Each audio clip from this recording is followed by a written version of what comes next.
Bonsoir à tous.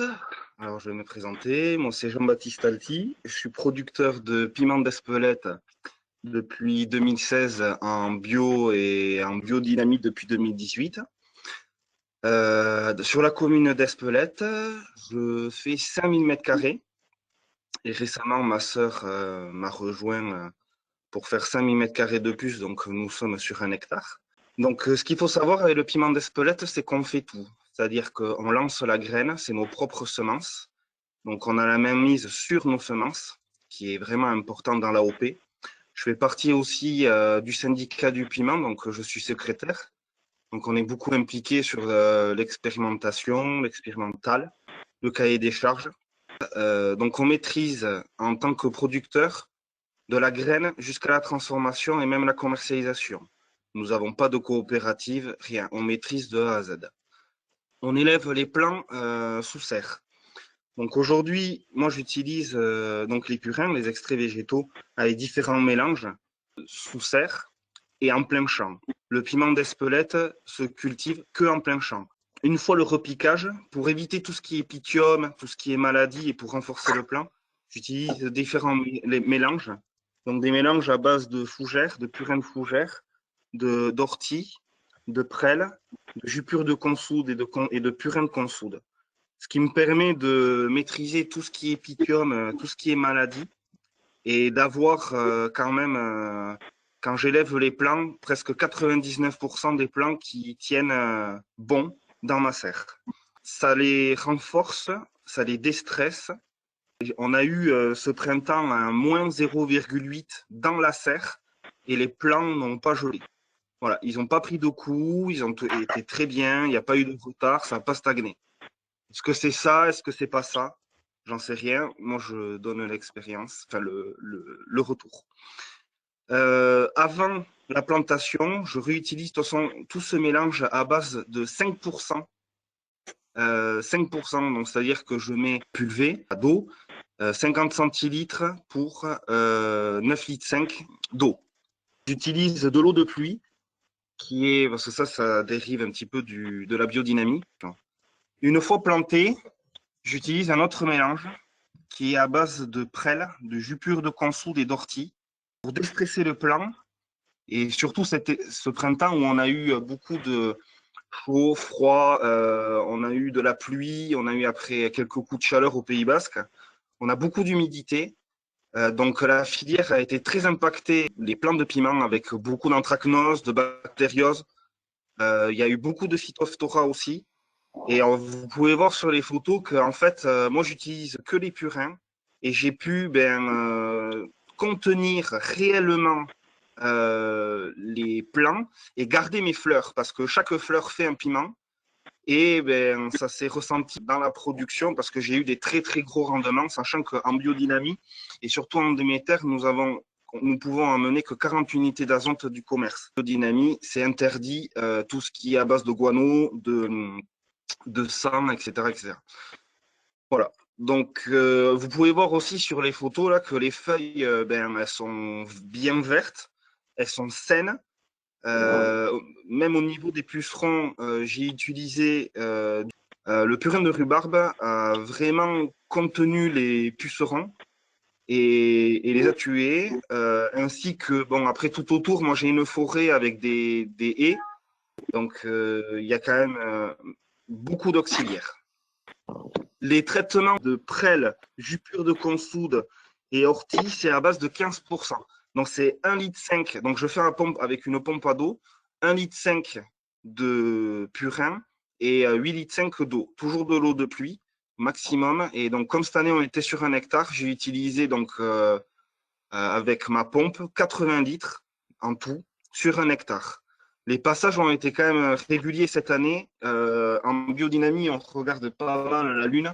Donc, c'était de 2 à 4 jours avant la pleine Lune et de 2 à 4 jours avant la nouvelle Lune. Parce qu'il y a une pression, enfin, cryptogamie qui est énorme avant ces lunes-là. Et en fait, je le fais surtout le matin.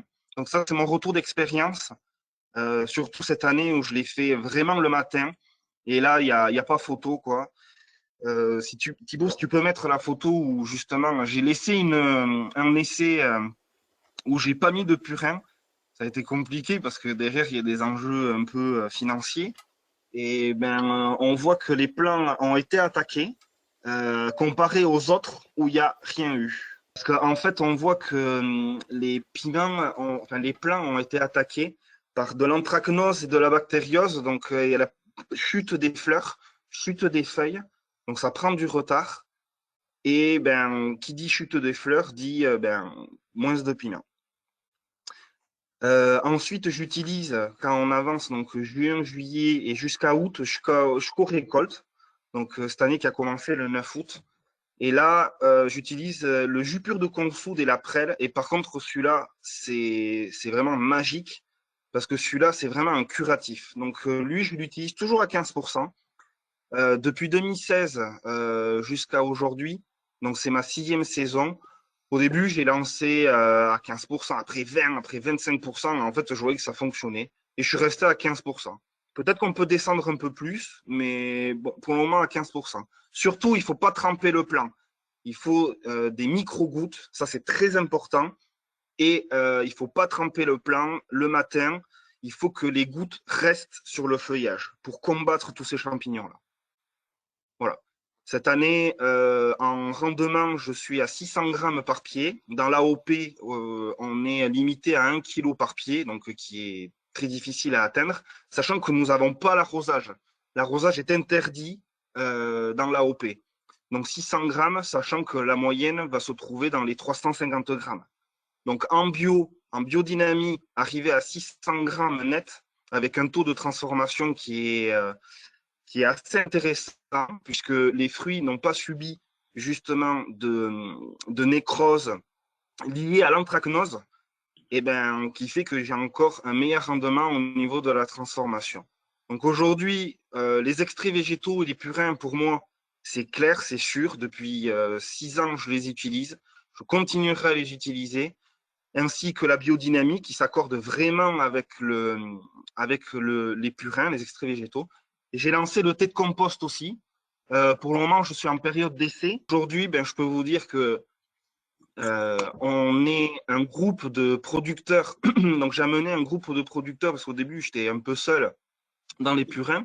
Et cette année, j'ai convaincu, enfin, qui ont été convaincus par mes rendements et mes plans, qui sont mis au purin, au même purin que moi, et en fait qui ont eux aussi ont vu la grosse différence et qui sont maintenant persuadés. Donc au niveau de la filière piment d'Espelette, j'espère qu'on va aller de plus en plus avec les purins. Pour moi, c'est important d'utiliser tout ce qui est naturel pour le bien-être de la plante, pour faire un produit de qualité. Parce que le piment d'Espelette, c'est un produit de qualité. Peut-être tu aurais des retours à dire par rapport à des choses à ne pas faire, de choses, tu as des expériences que tu aurais faites et que tu… Alors, pour tout ce qui est traitement cryptogamique, surtout le matin, j'ai fait le soir ça ne fonctionne pas. Peut-être en biostimulant, oui, enfin, c'est-à-dire en bio, mais sinon le matin, c'est réellement en cryptogamique. Donc le matin. Voilà. Tant qu'il y a la rosée, vous pouvez le faire. Dès qu'il n'y a plus la rosée, bon, nous on a pas mal de rosée. Voilà. Après, je ne me suis pas trop trompé avec les purins. 15% le matin, ça fonctionne. Et après, il faut être à l'écoute de la plante et surtout regarder. Ça marche. Bah, super, Jean-Baptiste. On peut peut-être passer à des questions. Je ne sais pas s'il y en a eu qui ont été recensées. Catel ou Agathe, je vous laisse peut-être si vous avez des Oui, demandes quelques questions particulières. sur le nombre de traitements par semaine et est-ce que ce sont des purins maison? Alors, non, j'achète les purins. Je m'adresse à des professionnels qui sont des producteurs de purins, qui fabriquent le purin. Moi, je suis producteur de piment, donc chacun son métier. Il y a des professionnels partout. Donc, les traitements, généralement, quand il y a une pression cryptogamique et fongique qui est très importante, c'est une fois par semaine. Voilà. Sinon, ça peut rester tous les 15 jours et ça tient bien. 15 jours, allez, 10 jours. Entre 10 et 15 jours. Mais cette année, avec la pression fongique, ça a été une fois par semaine. Et ce sont des purins ou Voilà. des extraits fermentés? Des extraits fermentés, il me semble. Je pense que la nuance est très ténue, si je peux me permettre. En avançant dans la présentation, je pense que la personne aura la réponse à ces questions par la suite. Sauf si je propose ça. Et une dernière question, qu'est-ce qui a été mis en place en biodynamie? Alors, en biodynamie, il y a un compost de bouse qui est effectué avant le travail. Enfin, il y a les préparations biodynamiques qui sont intégrées dans le compost ou le fumier. Il y a une préparation, un compost de bouse qui est fait sur les plants, un compost de bouse dans Mariatoun qui est fait sur le terrain. Je plante et quelques jours après, je fais une 500p, donc une bouse de corne préparée. J'en refais une, mais là, une 500 classique au mois de juin-juillet. Et ensuite, j'attaque les silices. Mais j'attaque les silices une fois que j'ai arrêté mes purins ou mes extraits végétaux fermentés. Voilà. Nickel. Merci de m'avoir écouté